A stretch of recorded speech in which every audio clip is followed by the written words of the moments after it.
Hello, everybody. Today I'm going to read you some books about frogs. Next week we're going to start learning about life in a pond, and one of the creatures that lives in the pond is the frog. So here we go. Here's our first book. This is called Tuesday. Now this book is a wordless book, so I'm going to simply turn the pages, show you the pictures, and then you can decide what you think the story is about, talk with your family about it. So here we go. Tuesday.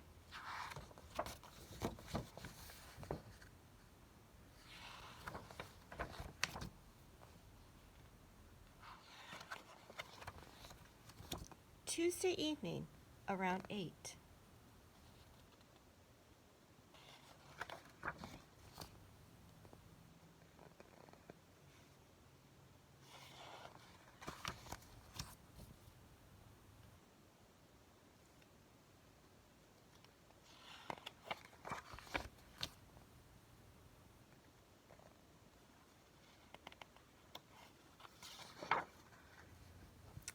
(11:21 p.m.)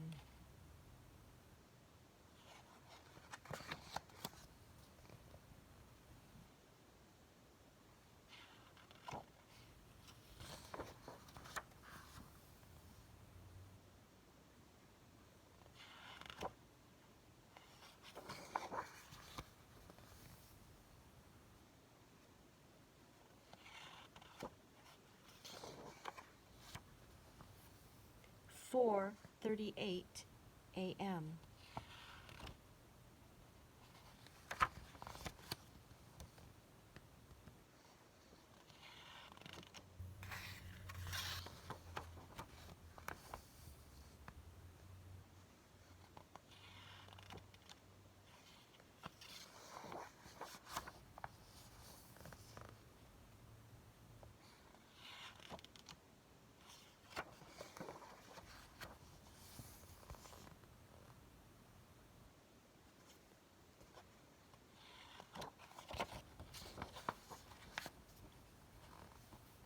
Next Tuesday, 7:58 p.m.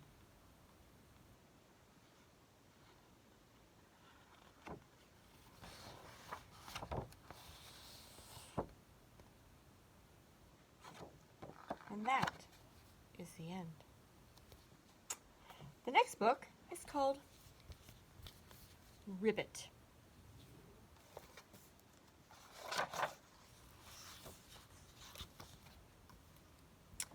Once upon a time, there was a pond that was home to a family of frogs. It was their pond, and they were very happy living there. But one morning, they discovered a surprise visitor. It was a pig, a little pink pig, sitting on a rock. "Goodness," said the frogs, "why is there a pig in our pond?" They whispered amongst themselves until finally the chief frog spoke up. "Excuse me. Good morning. What can we do for you?" And to their amazement, the little pig answered, "Ribbit." "What did he say?" cried the frogs. "This pig is confused. Does he think he's a frog? Is he making fun of us?" But again, all the little pig said was, "Ribbit."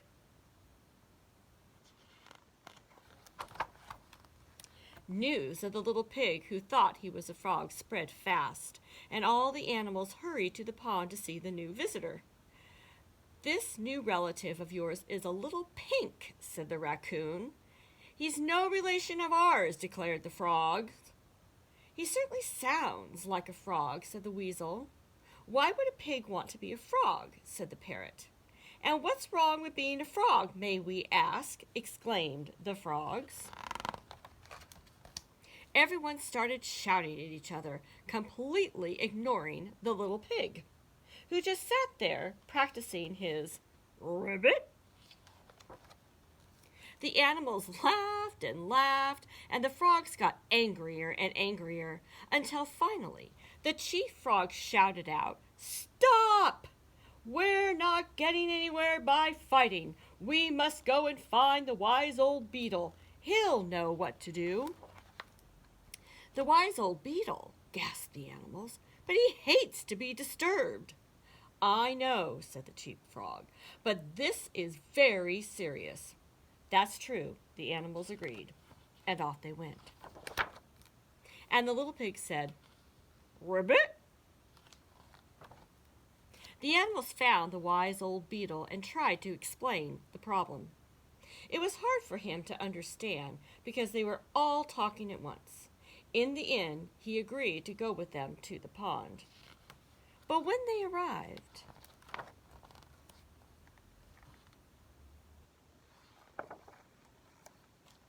"Where did the pig go?" the animals cried. "Who was he? What did he want?" "Maybe," said the wise old beetle, "he just wanted to make new friends." And off he went. "Oh dear," said the animals. They hadn't thought of that. And sure enough, sitting on a branch high up in a tree nearby was the little pig. Tweet! Tweet, tweet, tweet, tweet, tweet, tweet, tweet, tweet, tweet, tweet, tweet, tweet, tweet, tweet. He was surrounded by new friends. And that is the end. Okay, our final book for today is called Tadpole's Promise. Now you'll notice this book does not open like this. It opens like this, which makes it kind of interesting. Okay. Tadpole's Promise.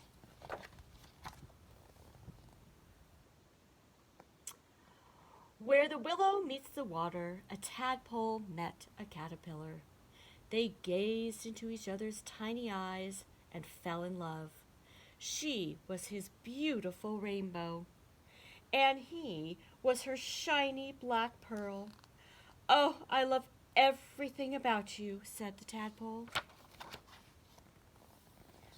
"I love everything about you," said the caterpillar. "Promise you'll never change." "I promise," he said. But as sure as the weather changes, the tadpole could not keep his promise. Next time they met, he had grown 2 legs. "You've broken your promise," said the caterpillar. "Oh, forgive me," begged the tadpole. "I couldn't help it. I don't want these legs. All I want is my beautiful rainbow. And all I want is my shiny black pearl.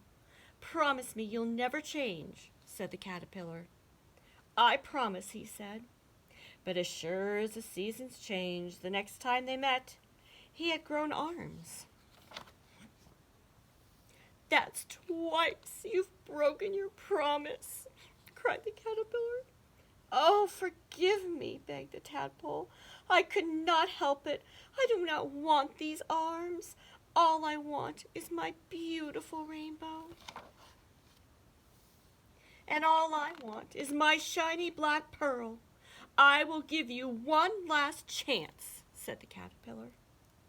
But as surely as the world changes, the tadpole could not keep his promise. The next time he met, he had no tail. "You have broken your promise 3 times, and now you have broken my heart," said the caterpillar. But you're my beautiful rainbow," said the tadpole. "Yes, but you're not my shiny black pearl.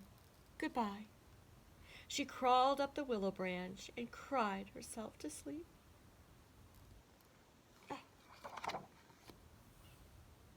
One warm moonlit night, she woke up.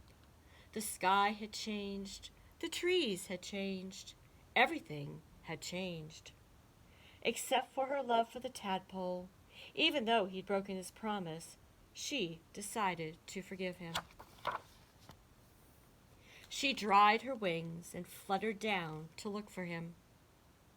Where the willow meets the water, a frog was sitting on a lily pad.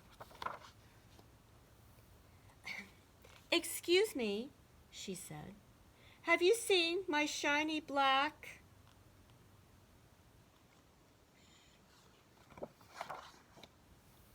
But faster than she could say pearl, the frog luffed up and swallowed her in one great gulp.